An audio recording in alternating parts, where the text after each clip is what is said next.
حضرت یونس علیہ السلام نے جب یہ سنا کہ عذاب کا نزول رک گیا ہے تو آپ یہ خیال کرتے ہوئے کہ میری قوم مجھے جھوٹا قرار دے گی، شہر کی راہ چھوڑ کر دریا کی طرف چل پڑے جس کا نام دجلہ تھا، یہاں تک کہ اس کے قریب پہنچے۔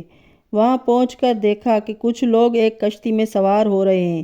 یہ ان کے قریب گئے، ان لوگوں نے ان کو بلا اجرت ہی کشتی میں بٹھا لیا۔ کشتی روانہ ہوئی، جب وسط دریا میں پہنچی تو طوفان میں آ گئی۔ بروایت خدا نے ایک بڑی مچھلی کو حکم دے دیا کہ وہ یونس علیہ السلام کا راستہ روک لے۔ وہ آگے آ گئی اور کشتی کو آگے بڑھنے نہ دیا۔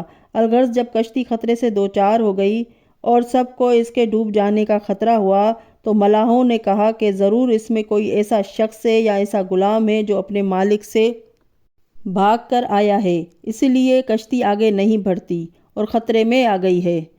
لہٰذا وہ شخص جو ایسا ہو اسے چاہیے کہ کشتی سے دریا میں چھلانگ لگا دے تاکہ اوروں کی جان بچ جائے، ورنہ ایک کی وجہ سے سب کی جان جائے گی۔ یہ سن کر حضرت یونس علیہ السلام نے فرمایا کہ ایسا شخص میں ہی ہوں۔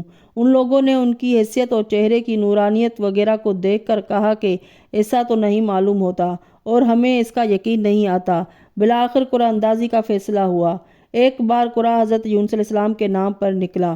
لوگوں نے یقین نہ کیا، یہاں تک کہ 3 مرتبہ قرعہ اندازی ہوئی اور ہر مرتبہ قرعہ حضرت یونس علیہ السلام ہی کے نام پر نکلا۔ یہ دیکھ کر حضرت یونس علیہ السلام نے اپنے کو دریا میں ڈال دیا، یعنی کشتی سے دریا میں کود پڑے۔ اس وقت وہ مچھلی جو دریا میں منہ کھولے کھڑی تھی اس نے فوراً ان کو نگل لیا۔ ادھر حضرت یونس علیہ السلام بطن ماہی میں گئے، ادھر خداوند عالم نے مچھلی کو وحی کی کہ خبردار یونس علیہ السلام کو کوئی گزنت نہ پہنچے۔ میں نے انہیں تیرے لیے رزق نہیں بنایا بلکہ تجھے ان کا محافظ قرار دیا ہے، لہٰذا میرے حکم ثانی تک ان کو پوری حفاظت کے ساتھ رکھ۔ چنانچہ وہ 40 دن تک اپنے بدن میں لیے پھری۔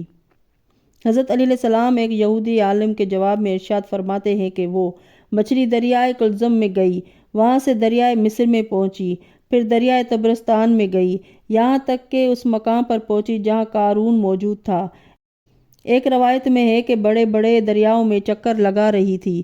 خدا نے یونس علیہ السلام کے لیے بطن ماہی کی نظری رکاوٹ دور کر دی تھی، اسی لیے وہ عجائبات آبی کو بھی دیکھتے رہے اور اللہ تعالیٰ کی تسبیح کرتے رہے۔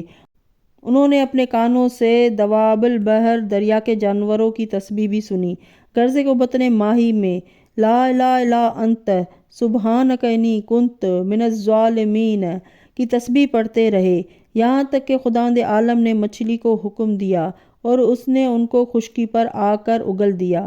ہو سکتا ہے کہ یونس علیہ السلام نے انہی کلمات کو بطن ماہی میں اپنی زبان پر جاری کیا ہو جنہیں حضرت آدم و ابراہیم علیہ السلام جاری کر چکے تھے اور انہیں کے سبب سے نجات پا چکے تھے، اور حضرت یونس علیہ السلام کو بھی انہی کلمات کے ذریعے سے نجات ملی ہو، اور وہ اسماء حضرات پنجتن پاک علیہ السلام تھے، جیسا کہ فریقین کی کتابوں سے بھی ثابت ہے۔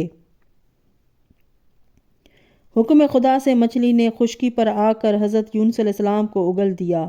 بروایت مصباح توسی یہ واقعہ 9 محرم کا ہے، چونکہ ان کے جسم کی کھال اتنے دن بطن ماہی میں رہنے کی وجہ سے بہت ہی نرم ہو گئی تھی اور اس حالت میں ہو گئی تھی کہ مکھی کے بیٹھنے اور دھوپ کے لگنے سے سخت اذیت کا اندیشہ تھا، اس لیے خداوند عالم نے ان کی حفاظت کے لیے کدو کا درخت اگا دیا جس سے ان پر دھوپ بھی نہ پڑے اور مکھی بھی نہ بیٹھے، کیونکہ کدو کے درخت میں یہ خصوصیت ہے کہ مکھی اس کے سائے سے بھاگتی ہے۔ ایک روایت میں ہے کہ خدا نے اسی درخت کے پتوں میں ان کی غذا مقرر کر دی تھی، یہ انہی پتوں کو چوستے تھے اور دودھ حاصل کرتے تھے، چونکہ ان کے بدن کے تمام بال وغیرہ گر چکے تھے اور ان کے جسم کی طاقت بالکل گھٹ چکی تھی، اسی لیے خدا نے چند دنوں کو ان کو ایسی جگہ پہ رکھا